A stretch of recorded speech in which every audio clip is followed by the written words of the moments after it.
The Blue Jewel.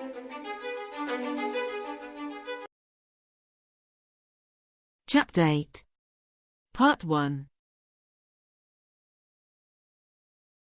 It happened at the end of the age of the damned, the mags of Tripulia, blinded by their pride, they did not see how evil corrupted little by little inside. The magic of death reigned supreme in a place where it was forbidden by the gods. Necromancy. Adomeus Omher, the White. The weather in Tripulia changed suddenly. Rain appeared to clear the atmosphere. The mercenaries immediately decided that they should honor Nilam's remains properly, and they assumed all the costs of the funeral rites.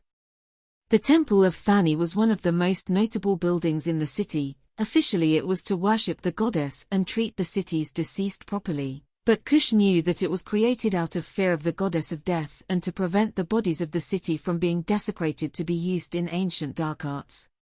The cult of Thani was widespread during the Age of the Damned. She was the goddess who decided when mortals left this world, guided them to the gates of the afterlife, where the dead according to their past life would go to paradise or hell. Thani was not an affable goddess. She watched over the rest of the dead and persecuted those who did not respect her, such as the necromancers. In Caesarea the cult of Thani was not very respected. They usually buried their dead, although some made a small offering to the goddess. As soon as they went to the temple and once the donation had been delivered, the priestesses took care of the corpse by preparing it for cremation. Nilam was placed in a pile of cedar wood, and only one priestess in a black robe remained. He officiated the prayers that the goddess would guide Nilam's soul to its destination in the afterlife. Everyone observed the ritual in silence, for the mercenary's death was always present and a burial was a luxury. Many comrades lay abandoned to their fate without having a single prayer for their soul. Although in Almera, when a mercenary did not return from a mission, a ceremony was held in the temple dedicated to the goddess and paid for by her company, it was an unwritten rule within the mercenaries of Almera. The priestess wore a golden mask. It was the face of the goddess, a copy of a mold that was made of the goddess in the early age when the gods lived on Shanaris with mortals.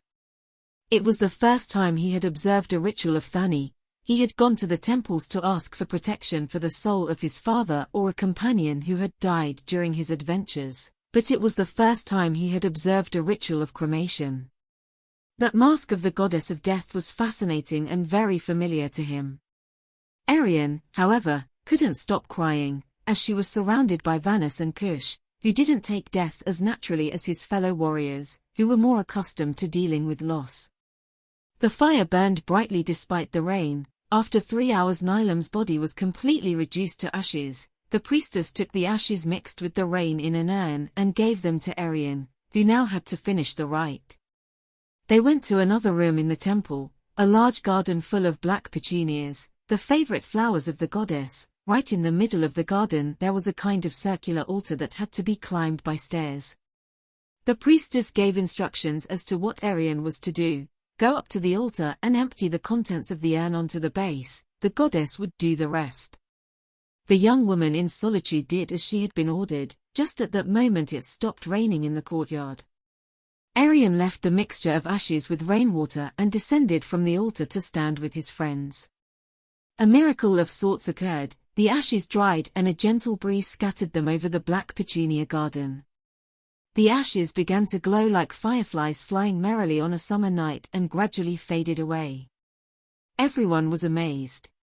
Your brother's soul rests in paradise. The goddess has interceded for him. The priestess bowed to the young woman. The ritual was over. They gave another donation as a sign of gratitude, and left the temple. Quietly they returned to the inn. Those who were hungry dined, and then retired to sleep. Arian locked herself in her room without speaking to anyone and accompanied by the Kendali.